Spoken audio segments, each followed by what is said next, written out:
this video, we will go over the anatomy of a car. The following major systems are included in the vehicle: the body and frame, the engine, the transmission, suspension systems, wheels and tires, control systems,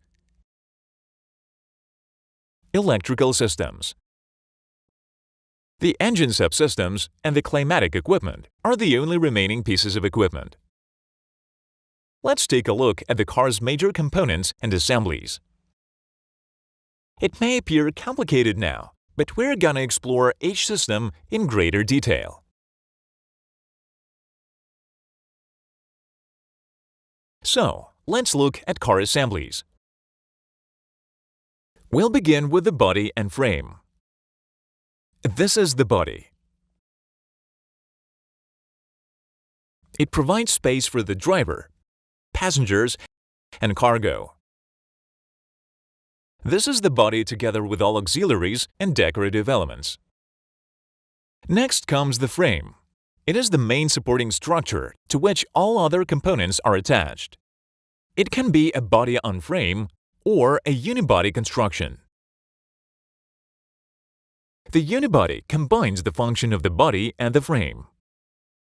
Most modern cars use this type of construction. Body-on-frame vehicles are much rarer and primarily comprise off-road SUVs. The next vehicle system is the engine. The engine is usually located in the front of the vehicle. The engine converts one form of energy into mechanical energy, which is then used to propel the car. The internal combustion engine, ICE, is the most commonly used engine type in automobiles. Such engines rely on the combustion energy of gasoline, diesel fuel, or, in rare cases, another kind of fuel.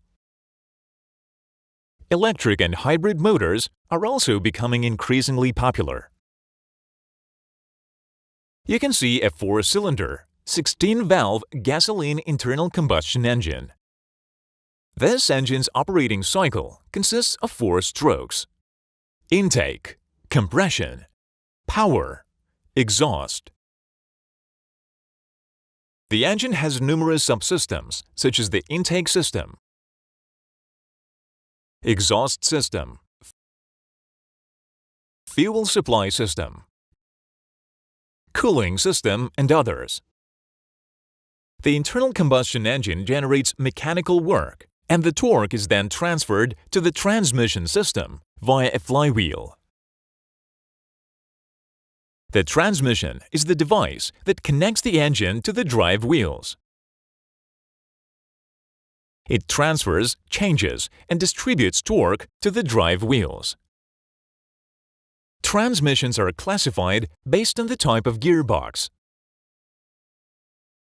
The manual gearbox requires the driver to select and change gears by using a gear shift lever and a clutch pedal. In case of the automatic gearbox, to travel forwards, the driver only needs to shift the selector into the drive mode. Further gear changes do not necessitate driver intervention. The type of wheel drive is another significant distinction between transmission systems. You can now see a vehicle with front-wheel drive. Depending on the type of wheel drive, transmissions can have a variety of structures and compositions. A front-wheel drive manual transmission includes the following components: the clutch, manual gearbox, final drive and differential, and axle shafts. The clutch, final drive, and differential are all contained within the same housing as the gearbox. Now we can see how the engine and the transmission interact. The combination of the engine and the transmission system is called the powertrain. Rear-wheel drive is another type of wheel drive. Such transmission also include a propeller shaft. The final drive and differential are located on the drive axle, outside the gearbox housing. And this is an all-wheel drive transmission. In this case, torque is supplied to both axles, full-time, or on demand. Its components also include a transfer case, which can be installed in the same housing as the gearbox. The differential, final drive, and propeller shaft are duplicated on the driving axles. Let's return to the front-wheel drive transmission and move on to the next systems. The suspension system, wheels, and tires help a vehicle move along a road and receive and absorb the impact from various bumps, making driving safer and more comfortable. First, let's take a quick look at the wheels and tires. Wheels can be made from a variety of materials and in a variety of styles. They are surrounded by tires, creating an air-filled chamber. Sometimes, tires are also equipped with an inner tube. Let's go back to the suspension system. The suspension includes the wheel hub. This is a wheel hub mounted on a steering knuckle. The spring, a coil spring in our case. Shock absorbers.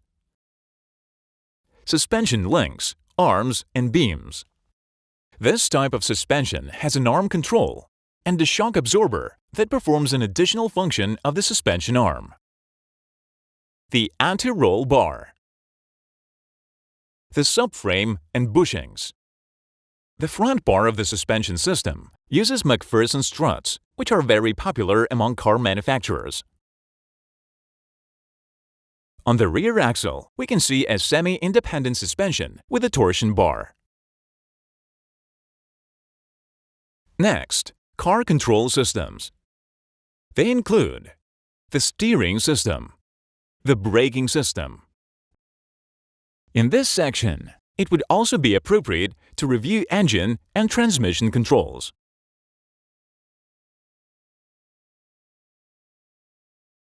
The steering system is required to change the direction of the car's movement. The braking system is required to slow down and stop the car, as well as to keep it in place. Engine control is used to alter the engine torque. This is an obsolete model with a mechanical throttle valve.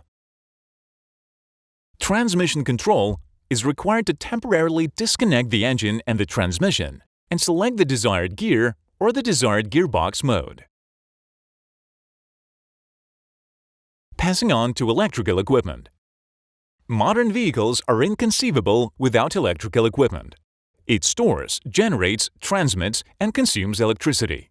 An electrical equipment within a vehicle can be classified into a few categories: power sources, power consumers, electrical wiring, auxiliary elements.